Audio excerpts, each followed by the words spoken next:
Thanks everyone for joining us today. We're here for our financial security webinar, and today's presentation is using American Indian legends to teach financial education. I've posted a link to the book on the resources page, and it is absolutely lovely. Please do check it out. We are so happy to have with us today our extension colleagues from University of Minnesota Extension, Becky Hagen-Jokela and Jennifer Garbo. Many of you know Becky from her long time in our community and from AFCPE, where she is an accredited financial counselor. Jennifer has been working for many years giving leadership to Extension in working with tribal communities, and specifically in increasing that financial literacy and financial capability with this group. You can read their full bios, learn a little bit more about their background on our resources page. So welcome everyone. What a great opportunity to come together in our financial security community and to learn about this really interesting way, fun, new, fresh way to teach financial education for youth. And so I'm going to go ahead and turn it over to Jennifer Garbo. Well, welcome everyone. Thank you for joining us today. We understand that with our new way of working, you are likely receiving many opportunities for professional development and different trainings online. And so we're really delighted that you're going to spend the next hour with Becky and I to learn about our really exciting project that has been emerging for a number of years now. And we are ready to present it to our colleagues across the nation. And so it's wonderful to have so many people from all over our country joining us today and interested in the work that we're doing. All right, so welcome again, and we're happy to be here to share about our book, Booshke Giin. It's up to you, it's your decision. But our objectives include the following: to examine the use of legends or storytelling as an engaging teaching technique, as well as to review the connection between decision-making from a cultural lens and financial choices. In addition, to examine the promotion of respect and understanding for culture through storytelling. Okay, so we thought we would start by a brief history of our lessons. So Becky and I were invited to join a SciFar grant, which is funded through NIFA, the National Institute on Food and Agriculture, and it was a 5-year project around engaging students or developing engaging education for students around financial education. We have had opportunity to pilot with a number of tribal youth. With the project, we started at the Fond du Lac Ojibwe School, and we also piloted a number of classes at the Carleton School, which is also located on the Fond du Lac Reservation. In addition, I've had opportunity to pilot a number of years at the White Earth Math and Science Camp, and also the Bemidji Middle School, which I'm coming to you from Bemidji, Minnesota, and we are actually in the upper middle part of our state, surrounded by the 3 largest reservations in our state. And so the Bemidji school districts have about 20-25% Native population. So I was able to pilot in the Bemidji Middle School as well. Becky and I have had opportunity over the years to present pieces of our work at different state and national venues.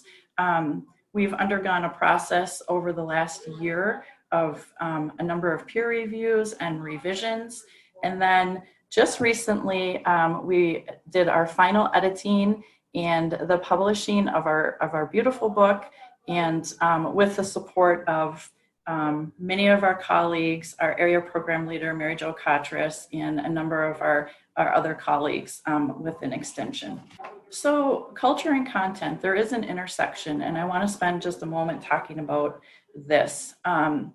So many of you may work closely in close proximity to tribal communities, or maybe working in tribal communities, or maybe interested in working in tribal communities and don't know perhaps a lot about different cultural norms around storytelling or just different traditions. So storytelling for the Ojibwe. So I am Ojibwe, and so a lot of this book is written from this perspective, an Ojibwe perspective. And so the seasons of Ojibwe storytelling, traditionally it occurred when snow was on the ground. And the reason I've been told for this is a lot of the stories and legends have different lead characters, such as different spirits and things. And so during the time of the year when snow is on the ground, and in northern Minnesota, that's actually a long time, that's when those spirits are sleeping. And so I have been told that it would be like having a room full of your relatives, because we do consider spirits our relatives, and that relative is sitting next to you and you're talking about that relative to all the other people. And that would be not something we would do. So it would be considered impolite. And so while snow is on the ground, those spirits are sleeping. And so that's the appropriate time to share those stories. There are tribal differences, obviously, around storytelling, and I don't claim to know all of them. Many of you are coming from areas of the country that you may never receive snow. So I would encourage you, if you have an opportunity, to connect with tribal people close to you, to reach out and ask them what their beliefs are around appropriate times to tell stories. We also know that with technology, a lot of stories have been preserved online. And so we do have access to them despite having perhaps different beliefs or traditions around them. And it is a way that people can access them. So we want to state that we understand that for our stories and from the Ojibwe perspective, that it is appropriate to have snow on the ground. But given that, we also know that there are resources and education and materials available for everyone online as well. And this picture illustrates storytelling time in a lodge during winter time, or a time when it's cold. Often that was a time for mending clothes, making clothes, repairing items used to hunt and cook, creating ceremonial items, and of course, storytelling. So kind of a quieter time. Ojibwe people often live their lives according to the seasons and what was appropriate for them to do, during those times. We will talk more about the cultural values within the lessons and how they inform money decisions, and also education infused with cultural understanding is what we've tried to accomplish here. So before I move on, I want to say that Indigenous people were and are physicians, healers, scientists, historians, linguists, artists, and of course, storytellers. And legends or stories are often a bridge between the spirit world and the natural world. And so it's a way to teach wisdom and understanding, and to help the people understand how to live in a good way in a contemporary world. And to give you an example, Jennifer and I have been, as I mentioned, over 10 years working in some facet of our, what we call our cultural team. And we've collected many books over the years. And here's one just to illustrate the importance we felt of looking into history, and in this case, Ojibwe history. And here's a book, The Voice of the Ojibwe, the Mishomis book, which is written by Edward Benton Benet. But just to illustrate some of the context of further understanding our knowledge and interest with the history. And just to note that one special time, Jennifer and I were attending a conference in Washington, D.C., and we had the opportunity to tour the American Indian Museum. And it was fascinating to learn more about culture, understandings of all facets. Okay, so now is the time. If you were one of the first 50 to register for this webinar, you should have received one of our books in the mail, and it looks like this. It's really beautiful. And if you didn't, that's okay, no worries. Laura said there is a link that she shared. And so if you want to get your books out or get on the link and just kind of follow along, that would be great.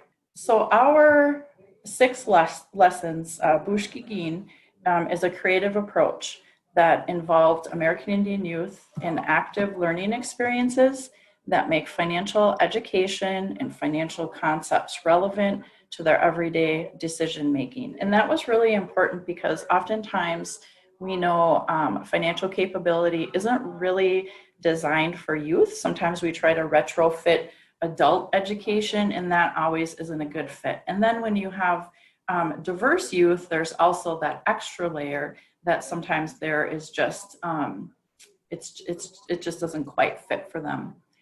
So the lessons attempt to push aside some of the mainstream ways in favor of using stories or storytelling as our framework to teach core financial concepts. So we know, and many of you are probably aware, that mainstream education has failed American Indian youth for decades. And particularly in our state, the state of Minnesota, we have a high American Indian population. We have 11 tribal nations, 4 are Dakota and 7 are Ojibwe. And we are statistically a very low in graduation rate. So we understood that when we were going into this project, and I'm trying to use these lessons as a way to encourage students to better relate to the content. Incorporating of stories, we have found, really grabs youth's attention and also adults' attention. So we have taught in many different settings, and there's been a lot of different adults that have been involved, and they have really, really enjoyed participating. At the Fond du Lac Ojibwe School, they have an Ojibwe language speaker that we had join us for a couple of different classes, and we were able to bring her and get her involved in the language pieces. And so we tried to use the people that we had available to help us along and to strengthen the lessons as well, which I'm sure you all do as well. And so we hope that these next 6 lessons you'll find easily adaptable for the youth that you serve.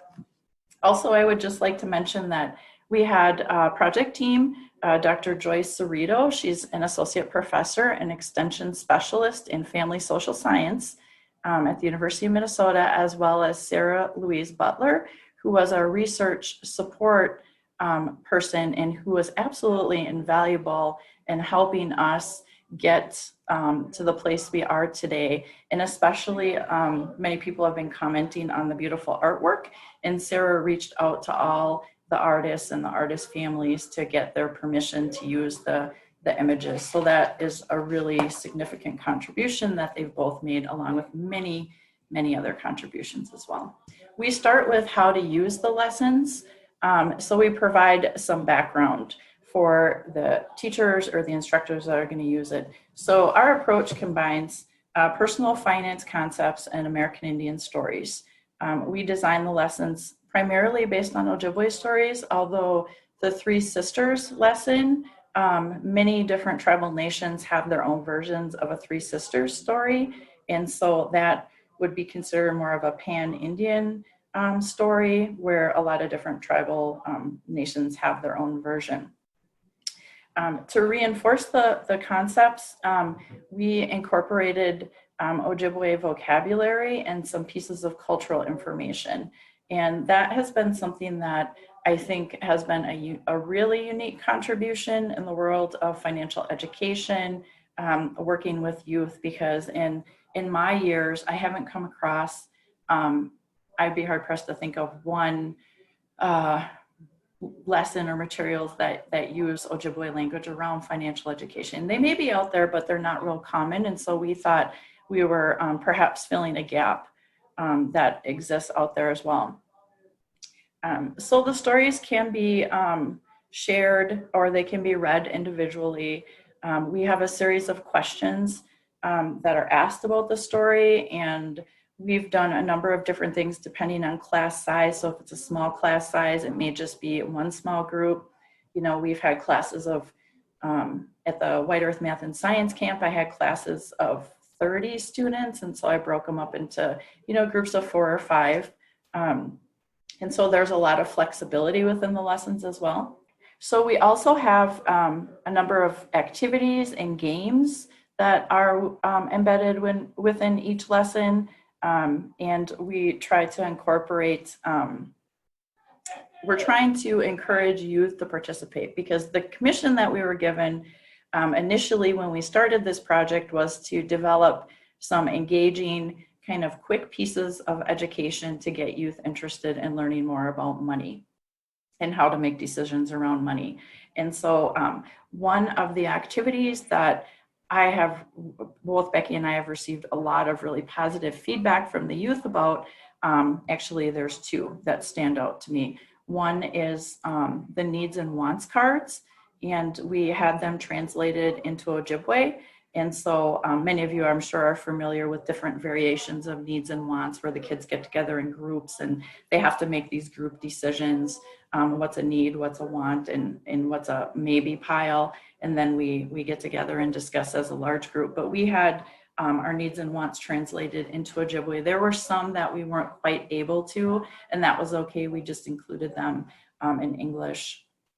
And then also we have a number of puzzles that are really beautiful as well. So we have these nice images, and for those of you that have the book, you may have already saw them, and these are just smaller versions, but we would laminate them and cut them into pieces and then organize the kids in different tables and have them put the puzzles together. And it seems like such a simple activity, but they just really, really enjoyed it. And so we have received a lot of positive feedback for activities. So something that came up in a number of the classes that I taught is I had students say to me, depending on what lesson we were going through, I would read the story, or they would read part of the story as well. And they would say, oh, I've heard this story before. My grandma told me this story, or, you know, my auntie told me this story, or pieces of it. This sounds really familiar to me. So, you know, early on when we were piloting, we weren't really sure. You know, we didn't really have a model to work from. And so we were taking it just kind of step by step. And when we received those type of comments, and many others as well throughout the last 5 years that we've been sharing these lessons with teachers and students, it just really reaffirmed when you could just see the excitement on the kids' faces and their eyes lit up. Like, I understand this. I have a personal connection to this. And I'm guessing that a lot of American Indian students don't experience that in many of their classes. And so, and these were tribal schools too. So, you know, that's also something to think about. So think about, you know, tribal students in mainstream schools, you know, there may even be fewer resources for them and less connection to the educational materials that are provided. So we also have a lesson overview. This is a continuation from the previous page. And so you're going to see that each lesson has a similar format. So there'll be the learning objectives for the financial concepts that are addressed in the lesson.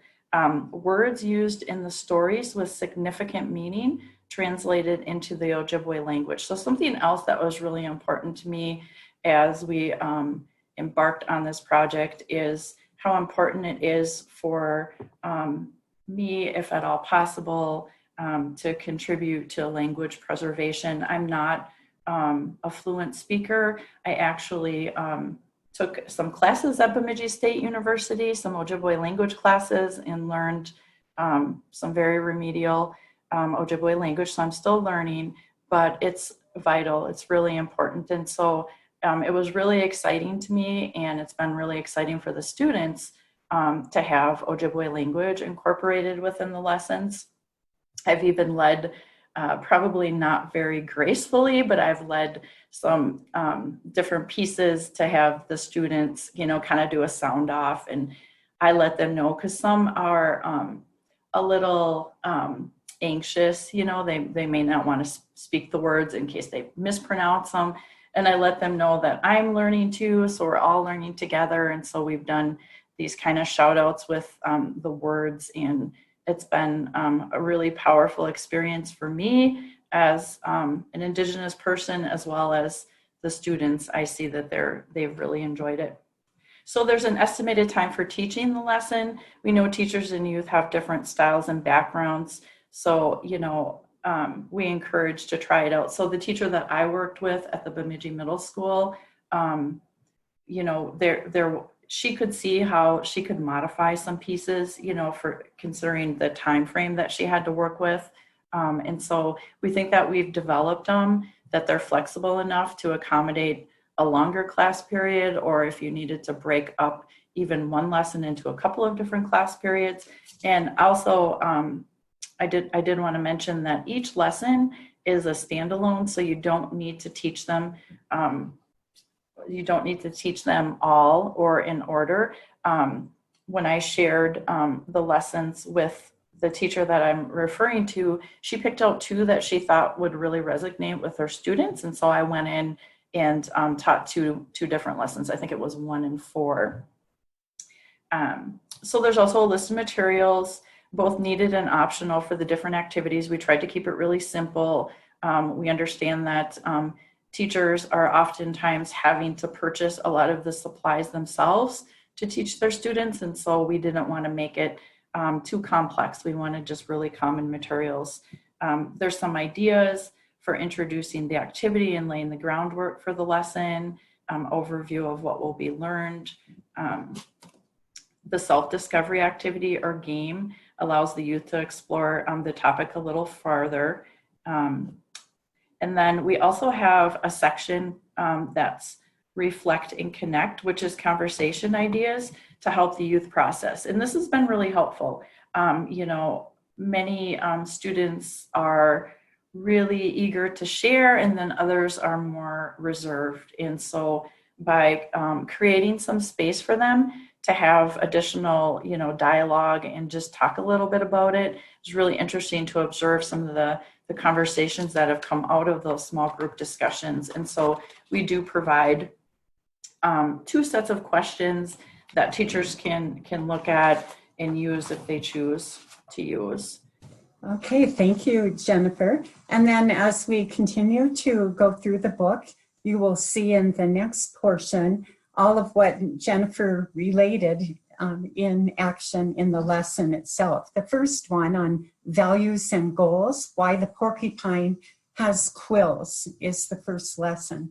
And if you are looking at the page, you'll notice on the far left, easy attaining knowledge to help as you plan the lesson. As was mentioned, the objectives, the estimated time and materials at a glance, and then it walks you through setting up an introduction, the goal, the value, decision making in regard to this particular lesson, that you could just think of the wording, how you're going to have activity, etc. There are many helps that are there. There are also suggestions in regard to conducting the lesson. For example, involving elders in on storytelling, or perhaps letting the youth take turns reading. Sometimes we have found they enjoyed that, where they could orally read the stories and take turns. So there are many suggestions there to assist the instructor. Questions already made out that can be utilized. And so laying the groundwork is there as a template for all 6 legends. So with that, we'll get to the first lesson, Jennifer. This is probably my favorite illustration in all of the lessons. It's just beautiful. And this is the illustration that we're using for our first, Why the Porcupine Has Quills. And we thought it was really important to try to use as many Ojibwe stories and also use Ojibwe artwork. And so we have received a lot of really positive feedback, both from our peers, colleagues, teachers, as well as the students. And I've taken the opportunity a couple of times when students have commented about the images to just talk with them about, these artists, that these are, Ojibwe artists, and, they worked really hard to accomplish their goals and dreams. And, and it's just really important to highlight when we can, and to promote language, to promote art, to promote, traditional ways of knowing and understanding. And so all of these pieces that we have included really have a lot of meaning. Visually, it was important for us to have something beautiful for people to use. And, the book, I know when I have a book, in even whatever type of book, and I see, and it's just beautiful, it just is more meaningful to me. I take care of it, I have it there with me. And so those kinds of things, all we took a lot of time and consideration to think about all those things. Long, long ago, the porcupines had no quills. One day, a porcupine was out in the woods. A bear came along and would have eaten Porcupine, but he managed to get up a tree where the bear couldn't get him. The next day, Porcupine was out again, and he went underneath a hawthorn tree. And he noticed how the thorns pricked him. He broke some branches off and put them on his back. Then he went into the woods. Along came Bear, and he jumped on Porcupine, who just curled himself up, and the bear just left him alone because the thorns pricked him so much. When Abuju was watching them, he called to Porcupine and asked, "How did you think of that trick?" Porcupine told him that he was in danger when Bear was around. When Winnebuju took some thorns and peeled the bark off them until they were all, then Winnebuju took some thorns and peeled the bark off them until they were all white. Then he got some clay and put it all over Porcupine's back and stuck the thorns in. Winnebuju used his magic to make it into a proper skin and told Porcupine to come with him into the woods. When he got there, Winnebuju hid behind a tree. Wolf came along and saw Porcupine and jumped on him, but the new quills pricked at him and Wolf ran away. Bear was also afraid of the quills, and Porcupine was safe. That is why porcupines have quills. So you can see the legends tend to be short, but there are questions that can be integrated in your classroom. And there's a part 1, part 2, small group in regard to the story itself, and also questions that the students could take home to their families. In this case, it's on values, goals, and decision-making and reflection time in regard to that. As far as the reflect and connect, you'll notice the Ojibwe words, and I've learned a lot of just hearing, and just wanted to mention that Winnebuju that Jennifer mentioned is that trickster, a well-beloved hero that, as was mentioned in the story, who helps to support the people, etc., and he's well-loved. But just the different wording, pronunciations, etc., are very, very helpful. And optional activities like the puzzles are mentioned, and then take-home assignments to involve the family members. Yeah, I'm glad you mentioned that, Becky, because when I was at working with the White Earth Math and Science kids, I had the same group 2 days in a row. And that doesn't happen often. Typically, we as extension educators have kind of one opportunity to go in and teach, and then maybe we have to wait another semester and we have a new group of kids. So this group of kids, I knew I was going to see the next day, and I was kind of teasing them, and I said, I was going to send them home with homework. Well, this is, of course, a summer camp. It's really hands-on. And I think I had them go home and ask one of their parents or grandparents or relatives, a question. And it was just a way, I thought, to extend the learning into the home. And so, that is something else that is really important to us. And many of the different pieces of cultural work that we do, but especially in this book, is to have involvement from the families. And so, we have this little piece, wisdom to take home. And, the kids did come back, many of them, some just kind of, when I said, oh, how did the homework go? They were kind of hiding their eyes, but a lot of them said, oh, I asked my brother this, or I asked my sister that. And so then we were able to have, a more full conversation about the different lesson. And I even had a number of kids ask if they could take copies, because at that time we didn't have books. We just had, printed copies. Can I take these stories home? And I want to share these with, my family. And I said, absolutely. So, so that extension beyond classroom and that learning is something that traditionally Native people didn't isolate learning into one segment of their lives. Learning occurred in all areas and in all ways. And so we hope that this also helps to do that as well. And just to highlight some of the different puzzles as an example and the vocabulary words. And we found this to be so successful, as Jennifer mentioned, just it built teamwork, etc. So if you'll look through the book, you'll notice there are numerous puzzles that are for the vocabulary words. So this is story 2, Manabuju and the Maple Trees. And a couple of things, we won't go through it again like we did lesson 1, but a couple of the things that I just did want to highlight. Again, I love this picture. I think it's beautiful. And so this is focusing on needs and wants, which is something really important for young people. And we've had really, really interesting conversations throughout the times that we've shared. But so this lesson is about working hard for something you want, learning the difference between something you need and something you want, and goal setting.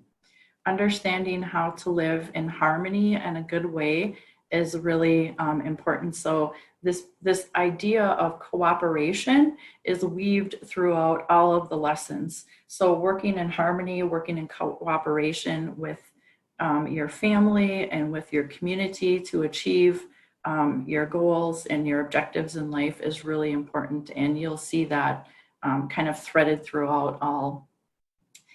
So I'm not sure how many of you are familiar with maple trees and maple sugaring. Some of you who are joining us from the Midwest may have, participate in that. And we all love maple. We all love maple syrup, but this story is really interesting because it's around the idea of sugar bush and the activity. And it's an activity that Ojibwe people and other tribal nations still practice, a cultural activity. And so tapping maple trees for sap and boiling down the sap and canning the sap for use. Also, some families may sell or trade or barter with the sap for other types of family resources that they may need or to supplement income. But it takes about 20 gallons of sap to get about a half gallon of syrup. And so it's very labor intensive. It's very time consuming. And this story illustrates that long ago, that wasn't the case. And so the trees were tapped and they would just flow with syrup. It wasn't sap, it was syrup, and it was readily prepared. And it kind of takes you through a little bit of a journey where the people started taking things for granted, perhaps, and maybe getting a little lazy is how it's described. And so Manabuju stepped in and said that he was going to make the syrup into sap and make it very watery. And so the people would have to work hard. And so this idea of working hard for something that you want or need And again, we use the wants and needs cards as an activity within this lesson. And any group of students, despite racial or ethnicity, if you get a young group of preteens or teens together and start talking about, whether cell phones, video games, water, food, we have all these in our needs and wants cards. You have some really interesting conversations. And so I would encourage you to use those needs and wants cards because they've been a lot of fun for the students. So this is lesson 3, and it's the story of the giant pike, and it's around good decision making. And so as you can see, there's kind of a theme. Like, it's not, all of these lessons aren't directly connected to money. Like, my grandma's given me a $15 allowance, and now I have to decide, what it is I'm going to spend it on or save or those kinds of things. But rather setting, creating a framework and laying a good foundation for that, so that youth are able to make some really good decisions for themselves. They can do some self-exploration, as well as exploring what their family and community's values and morals and principles are, and how that informs their decision making, both for themselves individually, what they're going to do with their resources, their money, and their time, but also how that impacts others. And so this is a really good story about some decisions that one grandson made that had some pretty negative consequences, or could have had some really negative consequences, both for his brother and for his grandmother. And so teaching responsibility is also really prominent within stories, and being responsible for oneself and understanding that what you do can really impact in a good way or in a not so good way your loved ones and those around you. Okay, thank you, Jennifer. And then moving on to legend 4, it's on money and resource choices, spending plans, and the legend is the 3 sisters. And this one, just really brief, again, similar template for all the instructor information, but it's a story about a family including 3 sisters, and the family was hardworking, had to beg daughters to help out in the garden and do chores. By the way, many related to that in the class, in their family units. Sisters would often then fight and quarrel, yet they loved each other, they were unique. And the parents worried that they would never get work done and would not make it through the winter. And as these sisters argued, they were transformed into 3 plants: corn, squash, and beans. And those were the 3 sisters. So the topics of discussion would be family communication, working together to reach goals, resource decision-making, and prioritizing. And with the activity in this lesson, we use the Iowa budget plan, and you can see that in the reference, Iowa State spending game, and they use beans to indicate their choices within the budget. And so then as well, the reflect and connect, looking at the Ojibwe words and how to pronounce, and having those discussions, and a take-home assignment as well. So another legend, again, activities to involve the youth. And instead of a puzzle, they had the budget game. Moving on to legend 5, this one is on savings, and it's Winnebago and the wolves. And this one, the Winnebago noticed the pack of wolves who were hunting, and the wolves decided to camp. Winnebago was hungry and cold, and the wolves took care of him. And they noticed an old deer carcass and saved it. And they encountered other wolves who had eaten and saved the food for their pups. So the whole theme, of course, would be saving, but not just money, looking at resource saving as well. And then in addition, there's the reflect and connect, again, reinforcement of Ojibwe vocabulary words. And there is a puzzle, and the word for wolf is the puzzle piece for that one. So again, discussion, having time to think about things, reflect, and to identify what was learned. So this is lesson 6. It's the final lesson. And this is a bit different than the previous 5 in that it's not specifically geared toward family resource management or financial education per se, but we thought that it was really important to figure out a way to kind of bring all of these together so we understand that they can be taught in isolation. However, if you decide to use them, throughout a semester or perhaps with an after-school club with kids, we wanted a way to have a bit of closure. And so career exploration in the clan system, adult responsibilities. And I'll talk just briefly. So we thought it was really important for young people to hear and understand as they prepare for adulthood, the clan system. And just really briefly, the clan system was and is a way for Ojibwe people to understand their roles and responsibilities within their families and community.